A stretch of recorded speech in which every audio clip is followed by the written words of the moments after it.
मेरा नाम है कपिल निर्मल और मैं परदेश में मिला कोई अपना नामक सीरियल में संजय राव का किरदार निभा रहा हूँ। Welcome to Tali Tadka. Thank you very much. इस महीने हम अप्रैल के महीने में स्पेशली फूल्स डे के हिसाब से पूरा महीने मजाक मस्ती का माहौल बना रहे हैं जी। So what we are looking at is आपके हिसाब से ह्यूमर की क्या महत्वता है ज़िंदगी में एंड इन पर्टिकुलरली सीरियल्स में क्या इम्पोर्टेंस है वो आप बताइए आपके हिसाब से। जी, मेरे हिसाब से जो ह्यूमर की, जो हंसी मजाक की जो महत्व है, जो महत्व है वो बहुत ही महत्व नहीं ऐसा है कि जैसे जीवन के लिए सांस ज़रूरी है, वैसे स्वस्थ रहने के लिए हंसना और हंसाना ज़रूरी है।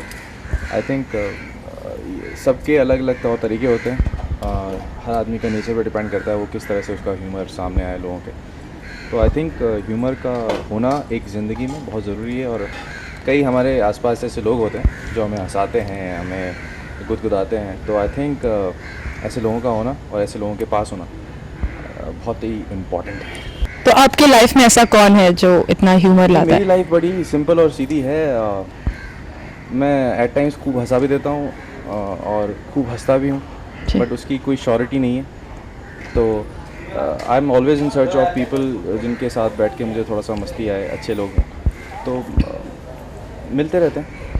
तो would you share a joke with us? Unfortunately आजकल ना तो मोबाइल पे कोई ऐसा जोक भेजता है जो मैं आपको सुना सकूं, ना ही लोगों ने अभी तक मेरे को काफ़ी दिनों से ऐसा कोई जोक सुना है जो मैं तली तड़का के जो व्यूअर्स हैं, जो दर्शक हैं, उनके साथ शेयर कर सकूं। अनफॉर्चुनेट है। सो ठीक है, What's the worst joke you've heard? So many jokes. एक बता देंगे। एक तो मुझे थोड़ा सा वियर्ड लगता है, एक तो लोग सरदारों पे जो करते हैं वो भी गलत है, क्योंकि आई ऑलवेज बिलीव सरदार बहुत ही इंटेलिजेंट होते हैं। मेरे 2-3 फ्रेंड्स हैं, दे आर वेरी इंटेलिजेंट। तो वो जोक, बहुत सारे ऐसे जोक्स आते हैं तो वो मैं आपके साथ शेयर नहीं कर सकता। और फिर जोक्स बहुत सारे हैं, बट जैसे मैंने बोला कि I don't have anything right now to share. What is the importance of pranks, if at all any? Pranks का इम्पोर्टेंस मेरे ख्याल से अगर किसी को if somebody is okay with it then it's good, if someone is not okay with it then one should refrain. तो in accordance with the people you are working with, environment, क्या scene हो रहा है उस वक्त, क्या माहौल है, वो सब देखते हुए हमें प्रैंक्स करने चाहिए। और ख़ास तौर से ध्यान रखना चाहिए कि किन के साथ हम प्रैंक कर रहे हैं, उनके साथ हमारी क्या केमिस्ट्री है, वो हमसे बड़े हैं, छोटे हैं, हमें बहुत सारी चीज़ें होती हैं। बट अगेन ये प्रैंकस्टर पर डिपेंड करता है कि वो कितनी गहराई तक जाने की सोच के आया है। अच्छा, आपने किसी पे प्रैंक प्ले किया है कभी? हाँ, कई बार वो छोटे छोटे जो बच्चों वाले प्रैंक्स होते हैं वो कर देता हूँ। जैसे कोई दीवार के पीछे छुप गया, कोई आ रहा है, जैसे मम्मी को बहुत डराता था मैं अपने घर में। जैसे मम्मी जैसे कहाँ है, और एकदम से मैं हू करके एकदम से सामने खड़ा हो जाता था, तो वो बहुत ज़ोर से चिल्लाती थी। और ऐसे ही 2-3 मेरी जो फ्रेंड्स हैं, स्पेशली जो लड़कियां हैं, महिला मित्र हैं, ऐसे स्पेशल गर्लफ्रेंड नहीं, जो लेडीज़ हैं, उनको मैं ऐसे बहुत डराता हूँ जब भी मौका मिलता है, क्योंकि वो बहुत ज़ोर से चिल्लाती हैं और वो जो सीन होता है बहुत ही खूबसूरत होता है। तो आई एन्जॉय दैट। और आप पे किसी ने कभी कोई प्रैंक प्ले किया है जिससे? मेरे साथ भी एक बार ऐसा प्रैंक हुआ था। प्रैंक नहीं था, वो सिचुएशन ऐसी हुई थी। रात का वक्त था, इसको आपको एडिट करना पड़ेगा, थोड़ा सा लंबा हो जाएगा। रात का वक्त था और मैं और मेरा भाई सो रहे थे। तो उस दौरान मुझे भूतों से बहुत डर लगता था। तो बरसात हो रही थी, जयपुर में हम लोग रहते हैं। तो हमें नहीं एग्जैक्टली मुझे आवाज़ आई कि ऊपर से कोई छत का दरवाज़ा कुछ हिला है। तो पहले तो लगा शायद हवा से हिल रहा होगा, फिर उसके बाद धीरे धीरे ऐसा लगा कि कोई शायद एंटर कर रहा है घर में ऊपर से। तो मैं थोड़ा सा घबरा गया, तो मैंने अपने भाई को बोला उठ जाए यार प्लीज़, कोई आ रहा है। तो बोलता है नहीं, सो रहा है नहीं, वो उसको बिल्कुल भी ध्यान नहीं था वो क्या है। मैं घबरा रहा हूँ, वो खट खट खट खट स्टेप बाय स्टेप नीचे उतर रहा है और मेरे को बिल्कुल क्लियर आ रहा थी वो चीज़। तो मेरा भाई को मैंने इतना झिझोड़ दिया, फिर भी वो रिस्पॉन्स नहीं कर रहा था। अल्टीमेटली वो जो आवाज़ थी वो मेरे दरवाजे के पास आ गई, और जैसे ही वो दरवाजे के पास आई तो एकदम से वो बूम करके एंटर हुआ। और मेरा भाई ऐसे सो रहा था मेरे बगल में, मैं उसको जंप करके उस तरफ बेड के उधर चला गया। और वो और कोई नहीं था, मेरी मॉम थी। तो मॉम एकदम से डर के हाँ तो वो हो किया और मैं वो हाँ करके उधर गया. It was like hilarious for we people. Still we laugh on that particular scene because हम तीनों जब भी बैठते हैं, मेरा भाई और मम्मी, तो हम तीनों इतना बुरी तरह हंसते हैं. और अनफॉर्चुनेटली मैं इतनी खूबसूरती के साथ इसको नरेट नहीं कर सकता जो हुआ था, क्योंकि कहता है ना कि I am not a very good writer और I am an actor, so I can not narrate that particular event. But बहुत ही मज़ेदार था. और आई थिंक जब भी मम्मी, मैं और मेरा भाई बैठते हैं तो उसको 100% डिस्कस करते हैं. So you believe in supernatural forces like भूत, प्रेत, आत्मा? कभी कभी लगता है. कभी कभी. Do you believe in superheroes? नहीं, सुपर हीरोज़ में भरोसा नहीं है. बट हाँ, मैं इन्जॉय करता हूँ. ऐसी कोई फिल्म बनती है और ऐसा वो पर्टिकुलर उस वक्त मूड होता है तो डेफिनेटली इन्जॉय करता हूँ. पर सुपर हीरो होते नहीं हैं हमारे लिए. तो बजरंगबली उनसे बड़ा कोई सुपर हीरो है ही नहीं. तो I think he is the best super hero for me and मैं उनको बहुत ही मानता हूँ. तो मेरे सुपर हीरो तो वही हैं. ये उड़ते भी हैं, ये पहाड़ों को भी उठा देते हैं, तो इनसे बड़ा सुपर हीरो क्या हो सकता है. Thank you. Thank you. और ये to talk about your character on your new show परदेश. सर्जे राव का कैरेक्टर बहुत ही इवेंटफुल कैरेक्टर है. डल नहीं है.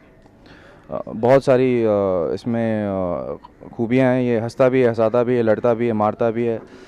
माँ से बहुत प्यार करता है. कहते हैं ना कि बहुत ऐसा नहीं कि एक ही ट्रैक पे चलने वाला हो. ये हंसी मजाक भी करता है, माँ से छेड़छाड़ भी करता है, भाई से भी प्यार करता है. So I think it's a spicy character in this show, जो कि कहते हैं कि चलती हुई धारा में थोड़ा सा बूम टाइप्स. तो without Sergey Rao I don't think PM के परदेश में मिला में मज़ा आएगा. तो इट्स गुड. मुझे मज़ा आ रहा है बहुत. तो इससे पहले आपने सरा नच के दिखा किया था. How was that experience? ज़रा नच के दिखा वॉज ए फैंटेबुलस एक्सपीरियंस. बहुत सारे लोगों के साथ काम करने को मिला. मैं इतना बड़ा सोशलाइट नहीं हूँ, लोगों से नहीं मिल पाता हूँ. तो ये जो ऐसे इवेंट्स होते हैं, ऐसे जो प्रोग्राम्स होते हैं, यहाँ पे लोगों से मिलने का बहुत ही अच्छा मौका मिलता है. तो टीवी के काफ़ी कलाकार वहाँ पे आए थे, उनसे मेरी मुलाकात हुई, उनके बारे में मैंने जाना, तो उनसे दोस्ती भी हुई. तो still they are in touch with me. तो एक ज़रिया है रियलिटी शो जिसके द्वारा हम लोग नए लोगों से मिल सकते हैं, खूब सारा पैसा कमा सकते हैं, खूब हंस सकते हैं, और जो हम हैं वो वहाँ पे बन के एंजॉय कर सकते हैं और लोगों को भी एंटरटेन कर सकते हैं. It's fun. It was great. जब आपने नच बलिए किया था, you got to learn a lot of dance forms and it was a tough competition. Would you like to talk about Nach Baliye? Nach Baliye was again that was my first reality show. तो वो भी एक बहुत ही awesome experience था. Dance forms तो अभी तक मैं सीख नहीं पाया हूँ. कहूँगा कि 30% डांस आता है, बट स्टिल काफ़ी कुछ सीखने को मिला. जो कोरियोग्राफर्स थे बहुत मेहनत करते थे मेरे पे, और इवन अंजलि के साथ भी हम दोनों ने बहुत उसमें सीखा, बहुत मज़ा आया. तो स्टार के साथ बहुत काम किया है, तो उनके साथ तो यानी आई मीन 2-2.5 साल हम लोग खूब सारे शोज़ किए उनके साथ. तो स्टार के साथ it was fun. And now let's come to your first show, Raja Ki Aayegi बारात. Memories that you recollect as you think about it now. राजा की बारात में पूरी कास्ट, और सबसे इम्पोर्टेंट वही थी, जो हमारे डायरेक्टर थे, वो एक अलग ही किस्म के इंसान थे. अभी भी बहुत सारे शोज़ कर रहे हैं. तो वो एक बहुत ही वहाँ पे सीखने को बहुत मिला, क्योंकि टीवी पे बहुत तरीके से शूट करते हैं, ये रिएक्शंस देना, ये सब. तो वो हमें इतना पता नहीं था, बट वहाँ पे सीखा बहुत, लोगों ने पसंद किया. और राजा तो वही था कि इट वाज अ मेकर. 2.5-3 साल, कहते हैं ना कि एक आर्टिस्ट जब आप नए आते हो और आपको अगर आपका शो 6 महीने बंद हो जाए तो वो बहुत बड़ा सेटबैक होता है. फॉर्चुनेटली भगवान के आशीर्वाद से Raja was like it went for 3 years. तो 3 साल में बहुत सारी चीज़ें बना दी उसने, जिसकी वजह से नच बलिए मिला, जिसकी वजह से ज़रा नच के देखा मिला, जिसकी वजह से स्टार प्लस में हमने काम किया, जो such a big channel. I love Star Plus, बहुत बड़ा चैनल है, मज़ा आता था काम करने में. तो it was a big thing for Raja. Will be always in my memories. जब तक इस इंडस्ट्री में बन के रहूँगा, जब तक जीवित हूँ, राजा मेरा वो पहला लैंडमार्क है. मज़ा आया बहुत. एक ऐसा character that you would love to play in future? Characters तो बहुत सारे हैं. अभी अनफॉर्चुनेटली क्या होता है जब एक्सपोज, अब जैसे इस शो में क्या है कि हम लोगों तक पहुंच नहीं पा रहे हैं, मुझे ऐसा लगता है। तो आई वांट कि ऐसा ही कोई कैरेक्टर करूं जहां पे हम अप्रोच, जो कहते हैं ना कि लोगों के पास हम पहुंच सकें।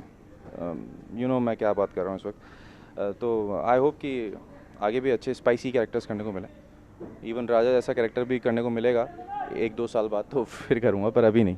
वो बहुत सटल था, तो इसलिए आई थिंक मुझे थोड़ा सा ऐसा मस्ती वाला काम करना है अभी।